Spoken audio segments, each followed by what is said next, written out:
at least do something. That this is not okay. They didn't know that this issue is there. We came from Punjab. Sir, overall India flight there. आगे से कैसे உதகைக்கு சுற்றுலா வந்தவர்களிடம் 67,000 ரூபாயை பறித்து கைச்செலவுக்கு கூட காசில்லாமல் கண்ணீர் சிந்த வைத்து கடமையாற்றிய தேர்தல் பறக்கும் படை அதிகாரிகள் கார் நிறைய பெட்டிகளுடன் வந்த நீலகிரி திமுக வேட்பாளர் ராசாவின் காரை நிறுத்தி ஒரு பெட்டி மற்றும் 2 பைகளை மட்டும் திறந்து பார்த்துவிட்டு அனுப்பியதாக தகவல் வெளியாகியுள்ளது.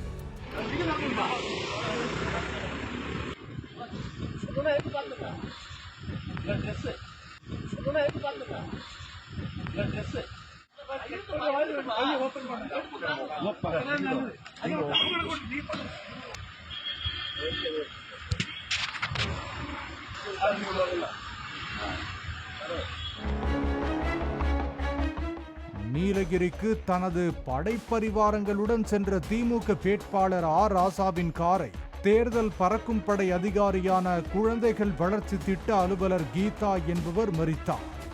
காருக்குள் இருந்த ராசா, அமைச்சர் ராமச்சந்திரன், முபாரக் உள்ளிட்டோர் காரை விட்டு இறங்கி நின்றனர்.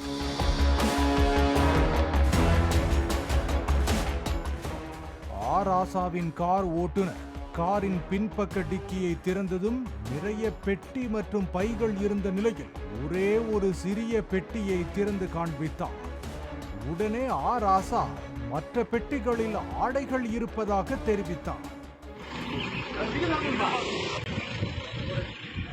பயப்படாத, பயப்படாதா, ஏன்டா தயங்குற?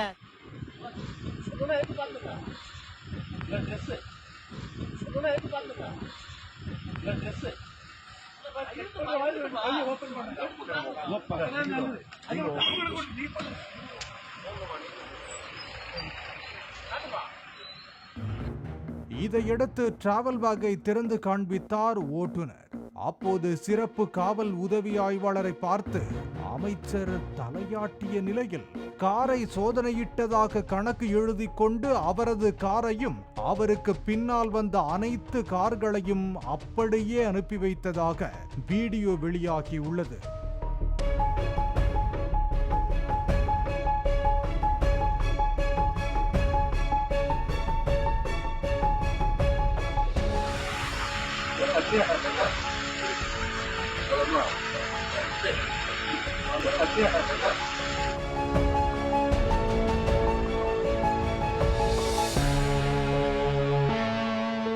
அரசியல்வாதிகளின் கார்களை முழுவதுமாக சோதனை செய்யாமல் பதவிசா அனுப்பி வைத்துவிட்டு மாடு வாங்க செல்பவர்களையும் மளிகை பொருட்கள் வாங்க செல்லும் வியாபாரிகளிடமும் பணத்தை பறித்துக் கொள்வதை தேர்தல் பறக்கும் படையினர் செய்து வருவது தேர்தலில் பணப்புழக்கத்தை எப்படி கட்டுப்படுத்தும் என்று பாதிக்கப்பட்டவர்கள் கேள்வி எழுப்புகின்றனர்.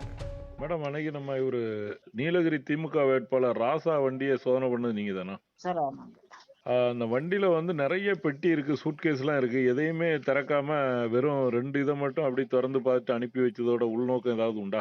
அப்படியெல்லாம் எதுவும் இல்ல, எதுக்காக வேட்பாளர் வண்டியை சோதனை பண்ணாம அந்த பெட்டியெல்லாம் சோதனை பண்ணாம அனுப்பி வச்சீங்க? சார் சாரிங்க சார், நான் உடம்பு சரியில்லாம இருக்கேங்க சார். இல்ல, இதுக்கு இது பதில் கிடையாது. வேட்பாளர் வண்டியை எதுக்காக சோதனை பண்ணாம அனுப்புனீங்கிறது என்னோட கேள்வி. பண்ணி காமிச்சு துணி வச்சிருந்தாங்க, பார்த்துதாங்க சார் இது பண்ணோம். இல்லையே, அந்த விஷுவல்ல அந்த இதெல்லாம் இல்லையே, துணி வச்சிருந்ததெல்லாம் இல்லையே. நீங்க அந்த பெரிய ட்ராலி பேக்லாம் ஓபன் பண்ணவே இல்லை, அதுக்கு பக்கத்துல நிறைய பை இருந்துச்சு, எதையுமே ஓபன் பண்ணலையே. வெறும் பேருக்கு ஒரே ஒரு சூட்கேஸை மட்டும் திறந்துட்டு நீங்க அனுப்பிட்டதா சமூக வலைதளங்கள்ல குற்றச்சாட்டு வைக்கிறாங்க உங்க மேல. நான் 2 நாளா நைட் டியூட்டி பார்த்துட்டு நான் ஒரு மாதிரி இருக்கேங்க சார்.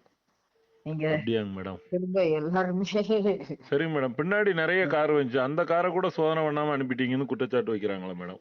சாரிங்க சார், என்னால முடியலைங்க சார். எனக்கு இப்படி இருந்தா எப்படி நியாயமா தேர்தல் நடத்துவீங்க அப்படின்னு பப்ளிக் கேக்குறாங்க. சுற்றுலாவுக்கு வர்றவங்க பணத்தெல்லாம் புடுங்குறோம், பறிக்கிறோம், ஆனா அரசியல்வாதிகிட்ட இருந்து எதுவுமே எடுக்க மாட்டோம்னா எப்படி அப்படின்னு கேக்குறாங்க. சார் சாரிங்க சார், எனக்கு முடியல ப்ளீஸ். சரிங்க மேடம். பாலிமர் செய்திகளுக்காக செய்தியாளர் வேல்ராஜ்.